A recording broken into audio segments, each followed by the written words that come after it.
الحمد لله وكفى وسلام على عباده الذين اصطفى أما بعد. أعوذ بالله من الشيطان الرجيم. بسم الله الرحمن الرحيم. تبت يدا أبي لهب وتب ما أغنى عنه ماله وما كسب سيصلى نارا ذات لهب وامرأته حمالة الحطب في جيدها حبل من مسد. آج سورہ تبت کی تلاوت کی ہے. یہ سورت مکی ہے. اس کی 5 آیات، 20 کلمات اور 81 حروف ہیں. یہ بالکل ابتدائی زمانے میں رسول اللہ صلی اللہ علیہ وسلم کی بعثت کے بعد نازل ہوئی، اور اس کے نازل ہونے کا سبب یہ ہے، شان نزول یہ ہے کہ جب رسول اللہ صلی اللہ علیہ وسلم کے اوپر یہ آیت نازل ہوئی وَأَنذِرْ عَشِيرَتَكَ الْأَقْرَبِينَ، کہ آپ اپنے قریبی رشتہ داروں کو ڈرائیں، یعنی ان کو آگاہ کریں اور انہیں خبردار کریں. تو رسول اللہ صلی اللہ علیہ وسلم صفا پہاڑی پر چڑھے، اور اس زمانے کے اعتبار سے کپڑا ہلایا جو اس بات کی علامت ہوتی تھی کہ کوئی خصوصی ہنگامی ایسی بات ہے جو سب کی ضرورت کی ہے، کوئی خطرہ ہے، جسے دیکھ کر لوگ جمع ہوئے. جب وہاں آپ کے تمام قریبی رشتہ دار قریش کے جمع ہوئے تو آپ نے لوگوں سے پوچھا کہ اگر میں یہ آپ لوگوں سے کہوں کہ اس پہاڑ کے پیچھے ایک لشکر ہے جو آپ لوگوں پر حملہ آور ہونے والا ہے، تو آپ لوگوں کا کیا خیال ہے؟ میری اس بات کے اوپر میری اس بات پر آپ یقین کریں گے؟ یعنی مقصد یہ تھا کہ اگر بظاہر عقل میں آنے والی بات نہ ہو، آپ لوگوں کے لیے وہ نئی بات معلوم ہو، تو ایسی بات اگر میں کہوں تو مجھ پر آپ لوگوں کا کیا گمان ہوگا، مجھے کیسا سمجھتے ہیں؟ تو سب نے بالاتفاق کہا کہ ہم یقین کریں گے، آپ کو سچا مانیں گے، اور یہ تسلیم کریں گے کہ اس پہاڑ کے پیچھے ضرور کوئی لشکر کھڑا ہے، اگرچہ بظاہر اس کا امکان نظر نہیں آتا کہ اچانک کوئی لشکر اتنے قریب پہنچ جائے اور ہمیں خبر بھی نہ ہو. لیکن چونکہ آپ اگر یہ کہیں گے تو ہم اسے غلط اس لیے نہیں قرار دے سکتے کہ ہم نے ہمیشہ یہی تجربہ کیا کہ آپ سچے ہیں، کوئی بات خلاف واقعہ آپ کرتے نہیں ہیں. جب نبی کریم صلی اللہ علیہ وسلم نے ان سے یہ تصدیق لے لی، اور مقصد بھی یہی تھا کہ میں جو بات کہنے والا ہوں وہ بظاہر بالکل نئی ہوگی اور ان لوگوں کو عجیب لگے گی، اور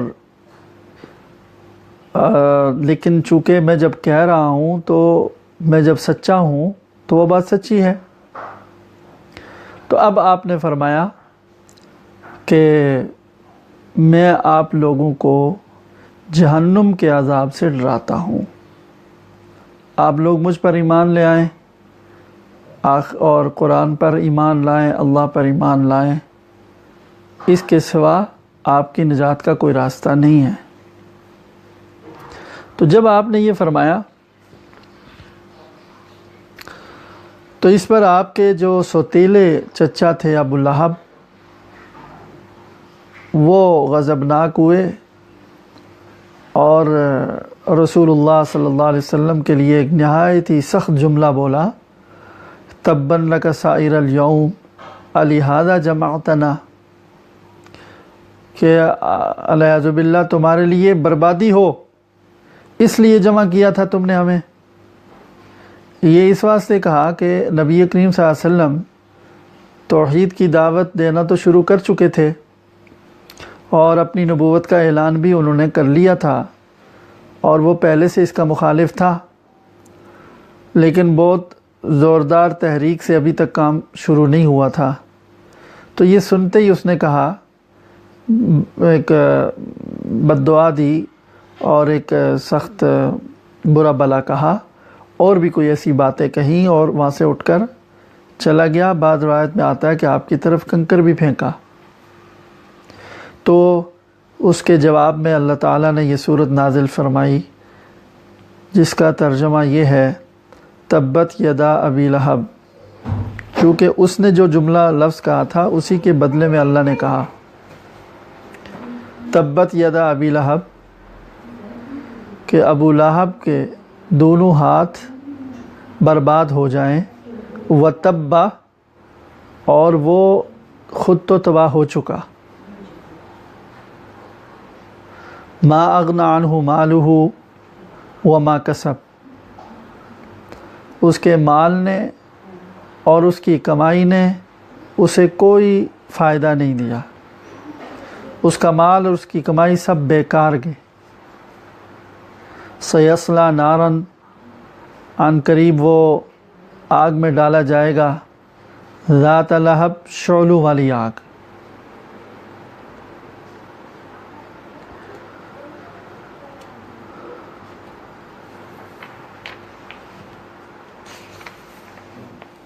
وامرأتہ حمالۃ الحطب، اور اس کی بیوی لکڑیوں کا گٹھڑی اٹھائے ہوئے ہے، اس کی گردن میں موج کی رسی ہے، موج۔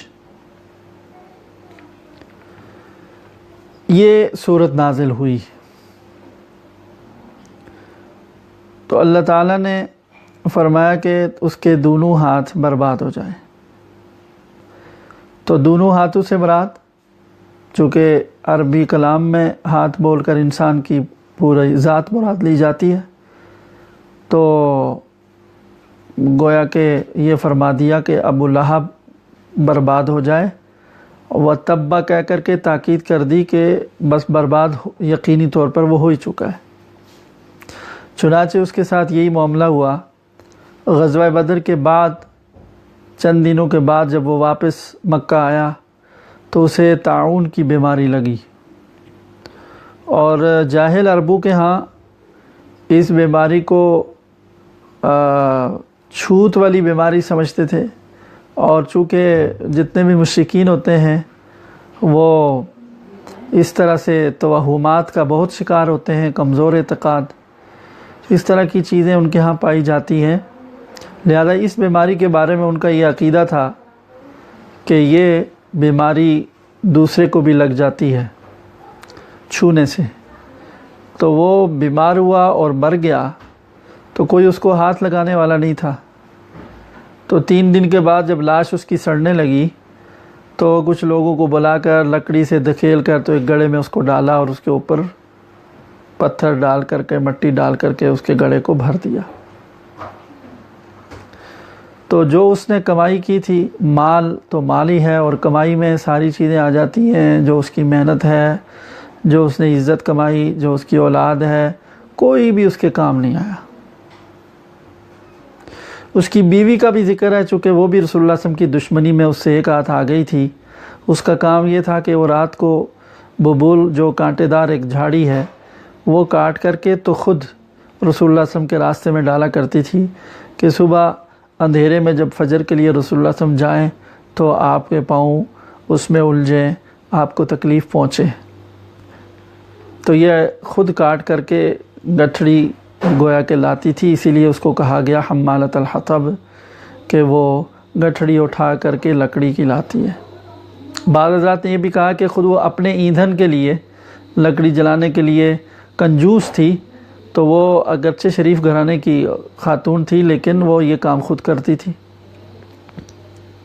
تو جو بھی صورت ہو، اس کا انجام بھی یہ بتایا گیا کہ دنیا میں بھی اس کا یہ سزا ہے کہ وہ مری ہے جو، تو بعد روایت میں آتا ہے کہ وہ رسی جو تھی اس نے لکڑی کا گٹھا باندھ کر کے پشت پر رکھا، اور اس مونج کی جو رسی تھی اس کو اپنے ادھر سے پیشانی کے ساتھ پھنسایا، تب بوجھ کو سنبھالنے کے لیے جس طرح لوگ بوجھ اٹھانے والے کرتے ہیں، تو بس رسی پھسل کر اس کے گلے میں چلی گئی اور وہ اسی کے پھندے میں پھنس کر وہ مر گئی۔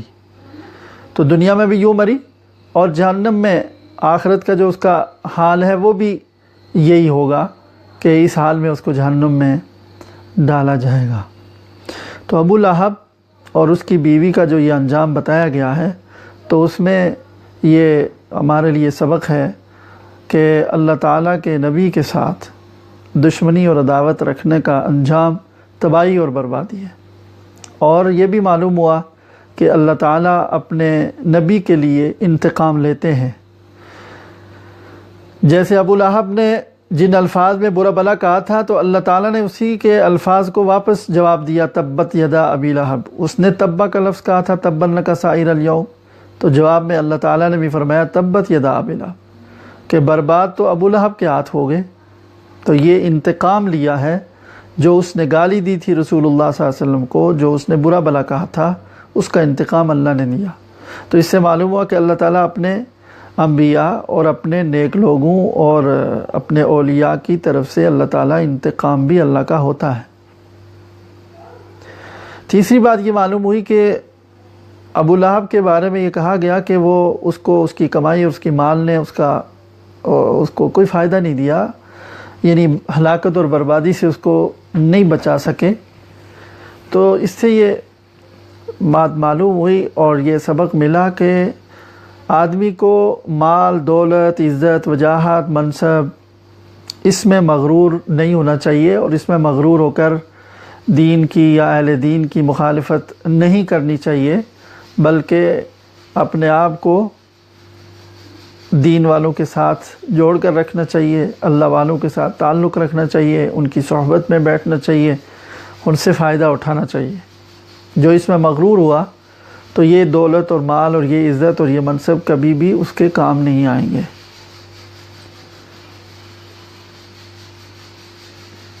بس یہ خلاصہ ہے۔ وآخر دعوانا ان الحمد للہ رب العالمین۔